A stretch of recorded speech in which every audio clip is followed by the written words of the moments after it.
मी आजही जोराजोराने सांगतो आपल्याला, मला ओबीसीतून या, कारण हा निजामच्या वेळेस मराठवाड्यातला कुणबी मराठा समाज हा ओबीसी होता, हे मला माहित आहे, हे मला माहित आहे. पण 2 महिन्यापूर्वी जो मीटिंग घेतली, 2 महिन्यापूर्वी, 3 महिन्या 4 महिन्याच्या पूर्वी मुख्यमंत्र्यांच्या उपस्थितीमध्ये जी बैठक झाली आणि त्या बैठकीमधला मसुदा काय ठरला, त्याचं टीओआर काय ठरला, टर्म ऑफ रेफरन्स काय ठरला, की ज्या वेळेस तुमची मागणी आली की कुणबी म्हणून ओबीसीना आरक्षण देण्याची, त्यावेळेसचे दाखले मागितले गेले, त्यावेळेसचे पुरावे मागितले गेले, त्यावेळेस कोणी मागितले, त्यावेळेस कमिशनरला त्याचं अध्यक्ष केलं गेलं, पण ते मीटिंग एकही झाली नाही.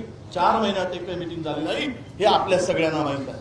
माझी इच्छा आहे, माझी भूमिका मी मांडण्यासाठी आलो, एक ओबीसीचा नेता म्हणून, विरोधी पक्षाचा नेता म्हणून, एक काँग्रेस कार्यकर्ता म्हणून माझी भूमिका आहे. तुम्हा सगळ्यांना, मराठा सगळ्या समाजाच्या विशेष करून या मराठवाड्यातील जो निजामाच्या काळात कुणबी म्हणून होते, तुम्ही घेतला नाही, विदर्भातल्या लोकांनी घेतला, त्याचा आनंद घेतला, त्याचा म्हणजे आरक्षणाचा फायदा घेतला, तुम्ही घेतला नाही. पण आजही आमची भूमिका आहे की महाराष्ट्रातील ओबीसी समाजांना, आपल्या मराठा समाजांना ओबीसीतून आरक्षण द्या, ही माझी भूमिका आहे. मराठा समाजाला आरक्षण मिळालं पाहिजे, ही आमची भूमिका राहिली आहे. मराठा समाजाला आरक्षण दिलं पाहिजे, यासाठी जरांगे उपोषणाला बसले. त्यावेळेस मी तिथे गेलो होतो आणि सांगितलं माझा पाठिंबा.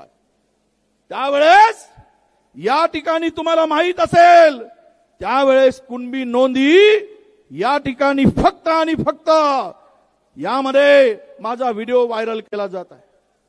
त्या व्हिडिओमध्ये मी सांगतो, त्यावेळेस 8,300 फक्त मराठा आपल्या कुणबी नोंदी होत्या पूर्ण मराठवाड्यामध्ये. म्हणून मी भूमिका घेतली की 8,300 नोंदी आहेत, त्या सर्व लोकांना कुणबी प्रमाणपत्र देण्यास आमचा विरोध नाही, आम्ही कोणी विरोध करणार नाही, ही भूमिका त्यावेळेस घेतली. परंतु ज्यावेळेस शिंदे समिती आली, त्या शिफारशीनंतर मराठवाड्यामध्ये 2 वर्षामध्ये मागच्या 2,41,000 प्रमाणपत्र वाटले गेली, 2,41,000, आणि आज रोज 1,000 प्रमाणपत्र वाटली जात आहे. म्हणजे पूर्ण मराठा समाज ओबीसी मध्ये आला.